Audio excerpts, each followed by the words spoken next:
So WebSummit, Lisbon, November, you guys just raised $400 million. What you gonna do with that? What is your roadmap? I'm going to Disney World. No, just kidding. We obviously want to grow our community. We want to make sure what we've done for 1.5 million people, we can do for 100 million people and 1 billion people. We just crossed $1 billion in payout to the community. We paid $1 billion to our users in yield. So we're super excited about that. That's probably more than most large banks paid their customers, right? So, and we're a tiny little Celsius, paying more than the largest banks in the world. So what are the challenges right now for you guys? Yeah, so since 2017, we've been saying the same thing, that you don't have to copy the models from Wall Street. You can invent new models. And Satoshi Nakamoto did not create Bitcoin for us to come and copy another version of JP Morgan or another version of Fidelity or whatever the company is, right? So it was all about creating new business model. And for Celsius, the challenge is to continue innovate, right? We invented yield on the blockchain. 2 years before Compound and before Aave and all these other DeFi projects, Celsius was the first one to pay yield.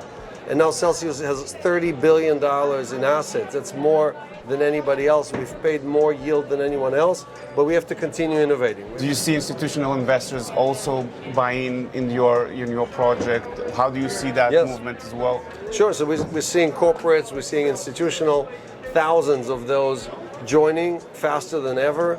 Again, people are sending us tens of millions of dollars worth of crypto without us even talking to them. We don't know who they are. They open an account, they do KYC, and money just starts showing up. And that tells you that the level of trust exceeds that with banks. So you can't do that with a bank, right? So, and that's what I think banks don't understand. Most banks are thinking that, who is going to trust this guy on the internet? I'm never going to send money to some guy on the internet. But we've proven that that is wrong. We've proven that if you don't treat your customers right, they're going to leave you now that there's an alternative. Until now, you went from one bank to another, it didn't matter. They stole from you there, they also steal from you here, right? But now you have an alternative in which you know that the company is acting in your best interest, and if you believe that, then you're going to move all your assets across. And crypto is like Pac-Man, it's always hungry. It's just ready to eat more and more and more assets from traditional finance. 5 years from now, the traditional banks should be afraid of you guys, should join you guys? I think they're afraid already, yes. So, I did voice over IP, right? That was disrupting the phone companies, replacing Bezic used to charge you $3 a minute to call the United States. How much does it cost now? Almost nothing. Almost nothing, yeah. Or if you're smart enough, you use Skype or WhatsApp and you pay nothing, right? So the same way with banking, right? We go from voice over IP to money over IP. And money over IP doesn't charge you anything. It's your money. Why should you pay somebody to hold your own money?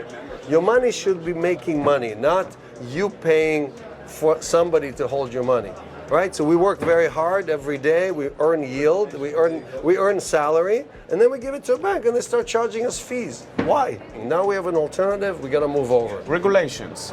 So do we have regulations are an opportunity or an obstacle? How do you see it? There's no questions that there are bad actors in crypto, right?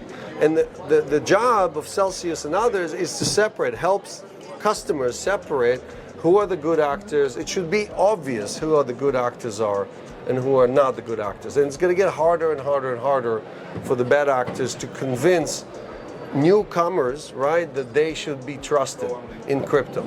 So the regulators just want to know. They're like basically border patrol. They're like, okay, show me your passport. Are you a good actor? Fine, go in. You're a bad actor? Okay, get out of here, right? Go back to where you came from.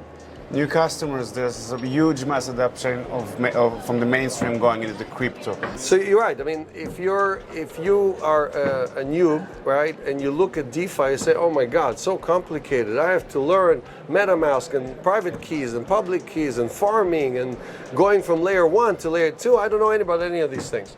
But Celsius solved all those issues for you, right? You have a wallet. It looks just like your bank app. You move your assets in. You don't have to do anything. We do all the hard work, and every Monday we give you interest. Every Monday you get paid. We understand that 99% of the people in the world are never going to learn how to do DeFi. They're never going to learn how to basically adopt crypto. So we have to give them something that looks and feels and walks just like a bank app. But instead of that app stealing from you or charging you fees, that app pays you every week. All Celsius did is decided to give all of it to our customers. That's all we did. Everybody's like, how did you come up with this idea? It's a very simple idea. I'm doing it because no one else is willing to do it. Everybody else is like, how do we steal even more from the customers and give it to the shareholders? That's how we're going to be successful. No. How about we give everything to the customers?